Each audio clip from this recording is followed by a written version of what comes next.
South India shopping mall kilo sale అభిమానుల కోరికపై శ్రావణంలో కూడా ఆషాఢం ధరలకి.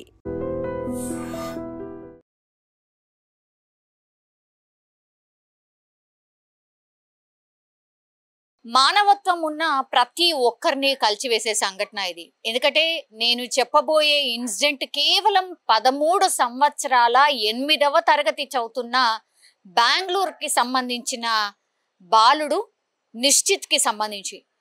Actually నిన్న రోజువారీ స్కూల్ అయిపోయాక ఆయన ట్యూషన్ వెళ్తూ ఉంటాడు. సో ట్యూషన్కి అట్లనే ఆ బాలుడు వెళ్ళిండు. స్కూల్కి వెళ్ళి వచ్చిన తర్వాత వెళ్ళిన తర్వాత స్కూల్కి వెళ్ళి 4 గంటలకు వచ్చి 5 గంటలకు ట్యూషన్ వెళ్ళిండు. 7:30 వరకు మళ్ళీ తిరిగి వచ్చేయాల్సి ఉంటుంది. కానీ 7:30 అయిపోయింది, ఇంకా కూడా ఇంటికి రాలేదు ఆ బాలుడు. దీంతో తల్లిదండ్రులు ఎందుకు ఇంకా రాలేదు, 7:30 అయిపోయింది, 8 అవుతోంది, ఇంకా కూడా ఎటు పోయిండు ఏంటి అని వాళ్ళ టీచర్స్కి ఫోన్ చేయగానే ట్యూషన్కి సంబంధించిన టీచర్ లేదండి మీ బాబు అప్పుడే వెళ్ళిపోయాడు, లేడు, ట్యూషన్లో లేడు అన్నటువంటి మాట చెప్పిండ్రు. అదేంటి అసలు ఇంటికి రాలేదు, అలా అని ట్యూషన్లో కూడా లేదు, మరి ఎవరన్నా ఫ్రెండ్ ఇంటికి ఎక్కడికన్నా పోయాడా, పక్కన షాప్కి ఎక్కడికన్నా పోయాడా అనేటువంటిది డౌట్ వచ్చి ఏం చేశారంటే ఫస్ట్ ఆ ట్యూషన్లో చదివేటటువంటి పిల్లలు ఆయన క్లాస్మేట్కి సంబంధించిన పిల్లలకి కాల్ చేశారు. అప్పుడు మా బాబు అయితే ఇంటికి వచ్చేసారు, మరి మీ బాబు అయితే మా దగ్గర లేడు అని వాళ్ళ ఫ్రెండ్స్ కూడా అట్లానే ఆన్సర్స్ ఇచ్చిండ్రు. దీంతో కంగారు ఇంకా పెరిగిపోయింది. తల్లిదండ్రులకు ఏం అర్థం కాలేదు. అరే ట్యూషన్కి వెళ్ళినటువంటి బాబు ఎక్కడ పోతాడు మరి ఏంటి అనేది ఆ చుట్టుపక్కల ఉన్న షాప్స్ వాళ్ళ ఇంటి దగ్గర నుంచి వాళ్ళ ట్యూషన్ వరకు కూడా మొత్తం వెతకడం స్టార్ట్ చేసిండ్రు. అట్లాగే స్కూల్లో ఉన్నటువంటి వాళ్ళ ఫ్రెండ్స్ కి కూడా కాల్ చేసిండ్రు. ట్యూషన్ మేట్సే కాదు, స్కూల్ మేట్స్ కి సంబంధించి క్లాస్మేట్స్ కి కూడా కాల్ చేశారు. ఎవరింటికి పోలేదు. దీంతో రిలేటివ్స్ కి కాల్ చేశారు, వాళ్ళ ఇంటికి వెళ్ళారేమో అని. వాళ్ళకు తెలిసినటువంటి వాళ్ళు, రిలేటివ్స్ అనుకోండి, చుట్టుపక్కల వాళ్ళు అనుకోండి, ఫ్రెండ్స్ అనుకోండి, వీళ్ళందరికీ కూడా కాల్ చేసి మా బాబు ఏమైనా మీ ఇంటికి వచ్చాడా అని అడగడం స్టార్ట్ చేశారు. అట్లా ఒక 2 గంటలు అయిపోయింది. ఇంకా వాళ్ళకి అసలు ఇంకా ఏం అర్థం కాలేదు. రోజు లాగానే ఆయన ట్యూషన్ వెళ్ళిండు, బట్ ఈ రోజు ఎందుకు రాలేదు అనేటువంటిది టెన్షన్ స్టార్ట్ అయిపోయింది. దీంతో అందరికీ కాల్ చేసినప్పటికీ కూడా ఎవరు కూడా మా ఇంటికి రాలేదు అని చెప్పడంతో దీంతో వాళ్ళకు టెన్షన్ ఏ రేంజ్ లో ఉంటుందో మనకు తెలుసు. బికాస్ ఒక అబ్బాయి, 13 ఏళ్ళ అబ్బాయి, ఆయన తప్పిపోయాడు, దొరకట్లేదు, ఎటు వెళ్ళాడో తెలియట్లేదు అంటే టెన్షన్ ఎలా ఉంటుందో మనం అర్థం చేసుకోవచ్చు. సేమ్ అదే టెన్షన్తో ఇంకా లాభం లేదనుకున్నారు. వెంటనే పోలీసులకు కంప్లైంట్ చేశారు. పోలీసులకు కంప్లైంట్ చేయగానే మిస్సింగ్ కేసు కింద పోలీసులు దీన్ని ఫైల్ చేసి అక్కడ అంటే ఇంటి నుంచి బాబు ఎప్పుడు వెళ్ళాడు అండ్ సీసీ కెమెరాస్ కి సంబంధించి పూర్తిగా అక్కడ చుట్టుపక్కల ఉన్న సీసీ కెమెరాస్ అన్నిటినీ కూడా కలెక్ట్ చేసుకున్నారు. వెతకడం స్టార్ట్ చేశారు. ఆ బాబు ఎటు నుంచి ఎటు వెళ్ళాడు అంటే ట్యూషన్ నుంచి ఆయన బయటకు వెళ్ళాడా, బయటకు వెళ్తే ఎవరైనా వచ్చి తీసుకువెళ్ళారా, ఇవన్నీ విషయాలను రూఢి చేసుకునే ప్రయత్నం చేశారు. దీంతో ఆ బాబు ఎటు నుంచి వెళ్ళాడు అనేది ఒక సీసీ కెమెరాలో కొంతమేర చూశారు. కాబట్టి అక్కడ వెళ్ళి చూడగానే ఒక ప్రాంతంలో బాబు సైకిల్ మాత్రమే దొరికింది. అది కొంత అవుట్స్కర్ట్ ఏరియా అంటారు కదా, అవుట్స్కర్ట్స్ కి సంబంధించిన ఏరియా. అక్కడ ఫ్యామిలీకి సంబంధించిన ఒక గార్డెన్ ఉంటది. గార్డెన్ బయట ఆయన బాబు సైకిల్ కనిపించింది. దీంతో ఇంకా కంగారు ఎక్కువైపోయింది. అంటే సైకిల్ కనిపించింది కానీ బాబు ఎక్కడ కనిపించట్లేదు, ఆ సైకిల్ పక్కన్నో దెబ్బ దాకో ఇంకేమన్నా అయిందా అని అట్లా ఆలోచించడం స్టార్ట్ చేశారు. సైకిల్ దొరికింది కానీ అక్కడ చుట్టుపక్కల బాబు ఎక్కడ కనిపించలేదు. దీంతో ఇంకా కంగారు ఎక్కువైపోయింది తల్లిదండ్రులకు. అట్లాగే పోలీసులు కూడా ఇంకా సీరియస్ గా సర్చ్ చేయడం స్టార్ట్ చేశారు.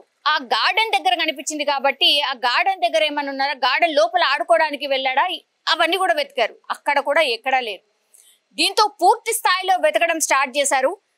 వీళ్ళున్నటువంటి ప్రాంతం నుంచి చాలా దూరంగా పోలీసులు వెతకడం స్టార్ట్ చేసిన తర్వాత ఆ సైకిల్ దొరికిన స్పాట్ దగ్గర మాత్రం ఆ సైకిల్ కనిపించిన ఒక అర్ధగంటలోనే ఒక అన్నోన్ కాల్ వచ్చింది.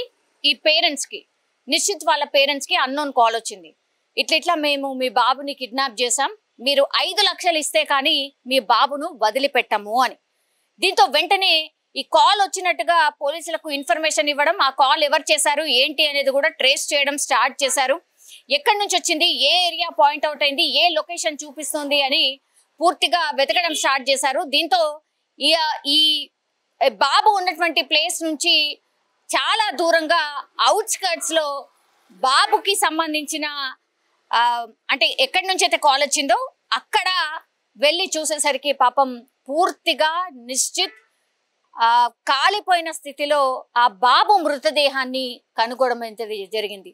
పాపం ఎంత దారుణం అంటే 13 ఏళ్ల బాబు. అసలు పిల్లలు ఏం హాని చేస్తారు? ఎంత కోపం ఉన్నా, మీకేమన్నా కోపం ఉంటే వాళ్ళ పేరెంట్స్ తోనో లేకపోతే ఇంకేదైనా పాత ఇష్యూలో ఇంకేదన్నా జరుగుంటే వాళ్ళ మీద కోపం ఉంటే ఆ కోపాన్ని డబ్బులో లేకపోతే ఇంకో దాంతోనే తీర్చుకోండి, నో ప్రాబ్లం. కానీ ఎంత అన్యాయంగా ఈ బాబుని చంపడం అంటే పేరెంట్స్ ని పూర్తిగా లైఫ్ లాంగ్ ఎంత భయంకరమైన స్థితిలోకి నెట్టినట్టు ఒక్కసారి కూడా వీళ్ళు ఊహించలేదా? ఒకటి మొత్తం కాలిపోయిన స్థితిలో కనుగొన్నారు కాబట్టి ఏదో చంపారు అని అంటే నార్మల్ గా చంపి ఏదో డబ్బులు అడిగాం కాబట్టి పోలీసులకు ఇన్ఫర్మేషన్ తెలిసింది కాబట్టి చంపారు అనుకుంటే అలా లేదు.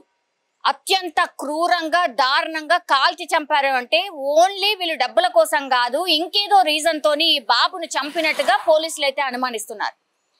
ఆ బాబు కాలిపోయిన స్థితి చూసిన తర్వాత తల్లిదండ్రుల రోదనలు పూర్తి స్థాయిలో అసలు ఎలా ఉంటుందో మనం ఊహించుకోవచ్చు. ఆ కాలనీకి సంబంధించిన వ్యక్తులు ఎవరైతే ఈ ఇన్సిడెంట్ తెలిసిన తర్వాత ఏమి అర్థం కాని పరిస్థితుల్లో వాళ్ళ పేరెంట్సే కాదు అక్కడ చుట్టుపక్కల వాళ్ళ ఫ్రెండ్స్ కావచ్చు, ఇంత పెద్ద ఇన్సిడెంట్ ఎట్లా జరిగింది, అసలు ఏమై ఉంటుందో అర్థం కాని సిచ్యువేషన్ లో ఉన్నారు. ఇప్పుడు పాత కక్షలు ఏమైనా ఉన్నాయా? అసలు ఎవరు ఈ నిందితులు? ఇంత క్రూరంగా 13 ఏళ్ల బాబును చంపాల్సిన అవసరం ఏముంది? గతంలో వీళ్ళ పేరెంట్స్ ఎవరితోనైనా గొడవలు ఉన్నాయా? ఎవరితోనైనా పంచాయతీలు ఉన్నాయా? ఇవన్నిటి గురించి కూడా ఇప్పుడు ఆరా తీస్తున్నారు. కానీ దానికంటే ముందు ఇదంతా చేయడానికంటే ముందు చాలా లేట్ అయిపోయింది. అంటే వాళ్ళు మోటివ్ పెట్టుకొనే ఇది కిడ్నాప్ గా డ్రామా క్రియేట్ చేసి బాబుని చంపడానికే ఇదంతా ప్లాన్ చేసి ఉంటారు అని పోలీసులు అయితే ప్రస్తుతానికి అంటే ఒక ప్రాథమిక నిర్ధారణకు వచ్చారు. ఎందుకంటే చంపాల్సిన అవసరం అయితే లేదు. ఒకవేళ డబ్బులే కావాలంటే 5 లక్షలు వాళ్ళు ఇవ్వడానికి కూడా సిద్ధమై, పెద్ద అమౌంట్ కూడా కాదు, 50 లక్షలు, ₹1,00,00,000 అని అంటే సరే టైం పడుతుంది అనుకోవచ్చు. వాళ్ళు డిమాండ్ చేసింది కేవలం 5 లక్షలు మాత్రమే. వీళ్ళు ఇవ్వడానికి కూడా సిద్ధపడిన పరిస్థితుల్లో చంపాల్సిన అవసరం ఏంటి? సో దీనిపైనే పోలీసులు ఈ కేసు నమోదు చేసుకొని పూర్తి స్థాయిలో దర్యాప్తు అయితే చేస్తున్నారు. కానీ తల్లిదండ్రులకు మాత్రం శోకాన్ని మిగిల్చిండ్రు అనుకోవచ్చు. ఒక్కసారిగా ఈ సంఘటన జరగడంతో బెంగళూరు మొత్తంగానే కాదు ఈ వార్త పూర్తిగా వైరల్ గా మారిపోయినటువంటి పరిస్థితి. పూర్తిగా మానవత్వం చచ్చిపోయిందా, అసలు మానవత్వమే లేకుండా పోతోంది. ఈ మధ్య కాలంలో చాలా ఇన్సిడెంట్స్ ఇట్లాంటివే జరుగుతున్నాయి. చాలా కర్కశంగా మనుషుల్ని చంపేస్తున్నారు, ఏమి కూడా ఆలోచించకుండా చంపేస్తున్నారు అనేది కూడా మరోసారి అందరూ మాట్లాడుకుంటున్నటువంటి సిచ్యువేషన్ అయితే కనిపిస్తోంది. నిజంగా ప్రస్తుతం ఉన్నటువంటి సమాజం దేనికి ప్రయారిటీ ఇస్తుంది? ఆర్థిక సంబంధాల చుట్టూ మాత్రమే తిరుగుతోంది. మళ్ళీ ఎన్నికలంగానే చాలా విరక్తి కలుగుతున్నాం. మంచి అనిపిస్తుంది కదా, లేడీస్ కూడా ఛాలెంజింగ్ జాబ్స్ చేసినప్పుడు చాలా బాగుంటది. ఫుడ్ డెలివరీ ఇవ్వటానికి వెళ్ళినటువంటి డెలివరీ బాయ్ అనిల్ పై కళ్ళ ముందు